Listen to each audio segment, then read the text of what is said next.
The math notebook should have only contained equations. But as the cryptographer turned those pages, he froze.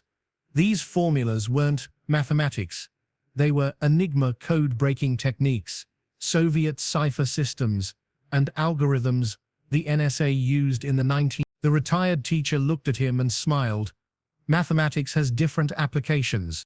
Welcome to Delta Files. Before we dive into this powerful story of hidden genius, secret service, and mathematical warfare, tell me in the comments where you're watching from today, and if you believe stories like this need to be remembered, hit that subscribe button. Riverside High School in Springfield, Ohio, had seen better days. Budget cuts, declining enrollment, and the usual challenges of small-town education. But for 35 years, Room 24 had been special. That was Mr. Robert Chen's classroom, where even the most math-phobic students somehow learned to love numbers. Robert had retired 3 years ago, at age 68, leaving behind a legacy of students who went on to engineering programs, computer science degrees, and successful careers in STEM fields. His teaching methods were unconventional. His examples always seemed to come from real-world applications, and somehow he made complex mathematical concepts feel simple. Dr. Lisa Martinez was different from Robert's usual visitors. She was a cryptographer for the Department of Defense, specializing in historical code analysis and encryption systems. She'd come to Springfield to settle her late aunt's estate and decided to visit her old high school while she was in town. Walking through the halls brought back memories, but when she reached room 204, she felt compelled to look inside. The new math teacher was struggling with outdated textbooks and worn-out supplies, but something caught Lisa's attention. On the shelf were several old notebooks labeled Mr. Chen's teaching notes. Those belonged to the previous teacher, the current instructor explained. Mr. Chen taught here for 35 years, left all his materials when he retired, said maybe they'd help future teachers. Lisa asked if she could look through them. Professional curiosity, she explained, always interested in how mathematics was taught. The first notebook seemed normal. Lesson plans, teaching strategies, student examples. But as Lisa turned the pages, her expression changed. The mathematical examples weren't random. They were specific, very specific.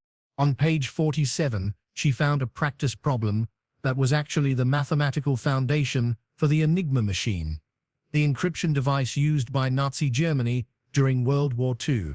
On page 52, there was a student exercise that detailed the mathematical principles behind Soviet-era cipher systems that Lisa had studied in classified DoD briefings. Page 67 contained what appeared to be homework problems, but Lisa recognized them immediately. These were algorithms used by the NSA for signals intelligence in the 1970s and 90s. Lisa's hands started shaking. These weren't teaching materials. This was a handbook of cryptographic techniques, spanning 4 decades of American intelligence operations. She found the school's address book and called Robert Chen. Mr. Chen, this is Dr. Lisa Martinez. I'm looking at your old teaching notebooks. Oh, hello. Robert's voice was calm, unsurprised. Which notebooks specifically? The ones with the cryptography lessons disguised as math problems. There was a pause. Perhaps we should meet in person, Robert said finally. 2 hours later, Lisa sat in Robert's modest living room. Books everywhere, but not the kinds of books she expected. Advanced mathematics texts. Yes, but also volumes on cryptanalysis, signal intelligence, and code theory. You weren't just a math teacher, Lisa said. Robert poured tea and sat down across from her. I was many things, he replied carefully. Those notebooks contain classified cryptographic techniques. Former classified, Robert corrected. Everything in those notebooks has been declassified for at least 10 years. Lisa studied his face. Robert had the calm demeanor of someone who'd spent a lifetime keeping secrets. Where did you learn this? She asked. Robert walked to a bookshelf and retrieved a framed photograph. It showed a much younger version of himself, standing with a group of men in suits outside a building. Lisa recognized immediately. NSA headquarters, Fort Meade, Maryland. 1962 to 1997, Robert said simply. 35 years. You worked for the NSA for 35 years? Cryptographic Research Division. Mathematical analysis of foreign encryption systems. Code breaking, pattern recognition, algorithm development. Lisa's mind reeled. She was sitting with someone who'd been at the center of American cryptographic operations during the most critical decades of the Cold War. But you were teaching high school, she said. Simultaneously, Robert replied, my NSA work was classified, compartmentalized. I needed a cover job that utilized my mathematical background and allowed me flexible scheduling for classified projects. For 35 years, you taught high school math during the day and broke enemy codes at night. Robert smiled. Mathematics is mathematics, Dr. Martinez. Whether you're teaching teenagers about quadratic equations or helping your country understand enemy communications, it's all about patterns, logic, and problem solving. Lisa looked around the room again. Everything made sense now. The advanced textbooks, the precision in his explanations, the way he could make complex concepts seem simple.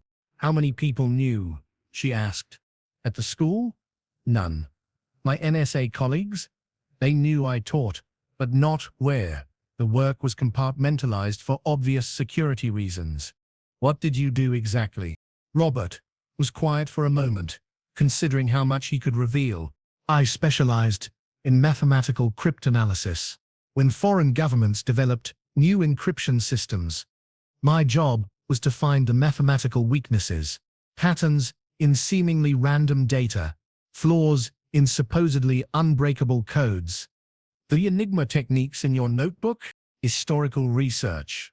Understanding how previous code-breaking efforts succeeded helped develop techniques for contemporary challenges. The Soviet cipher systems?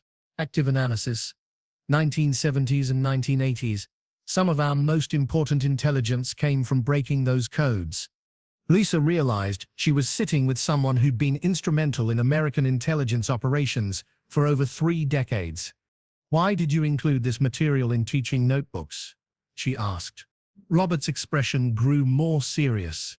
Because mathematics isn't just abstract theory. It has real-world applications that can change history. I wanted my students to understand that numbers have power, that mathematical thinking can solve problems that matter.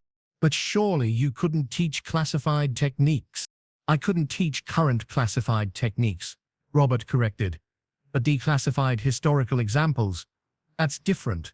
I wanted to inspire students who might go into careers where mathematical thinking could serve their country. Lisa spent the next 3 hours listening to stories Robert could tell without violating national security. How mathematical pattern recognition helped break enemy communications. How algorithmic analysis prevented international conflicts. How seemingly abstract mathematical concepts had real-world applications in national defense. Did any of your students pursue careers in intelligence? Lisa asked. Robert smiled. More than you might think. Several went into computer science programs that led to NSA careers. Others became military intelligence officers. A few work in cybersecurity for defense contractors. Do they know their old math teacher was NSA? Some have figured it out. When you work in intelligence long enough, you develop the ability to recognize others who think the same way. Lisa realized something. You're still active, aren't you? Consulting work. Robert's expression didn't change, but he didn't deny it.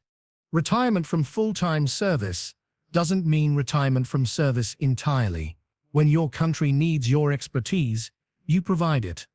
What about the current students? The ones learning from your old notebooks? They're learning real mathematics, with real applications. Maybe someday one of them will realize that the practice problems they solved in high school were actually techniques that helped keep America safe. As Lisa prepared to leave, Robert handed her a business card. If you ever need historical consultation on cryptographic techniques, I'm available. Some problems require perspective that only comes from decades of experience. Lisa looked at the card. Simple white cardstock with Robert's name and phone number. No title, no organization. Mr. Chen, she said, thank you. For what? For dedicating your life to keeping us safe and for inspiring the next generation to do the same. Robert smiled. Mathematics is a beautiful thing, Dr. Martinez. It reveals truth, solves problems, and protects people.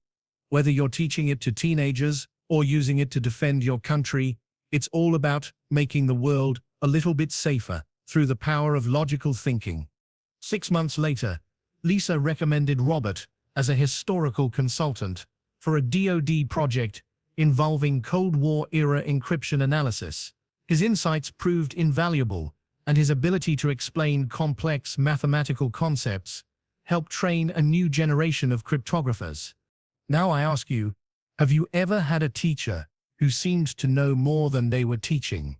Someone whose examples seemed too specific, too real-world, too precise? Share your thoughts in the comments. Sometimes our greatest teachers are those who served in ways we never knew. Thank you for watching. If this story moved you, subscribe, share, and help us honor the hidden educators who shaped minds while serving their country in ways that remained invisible.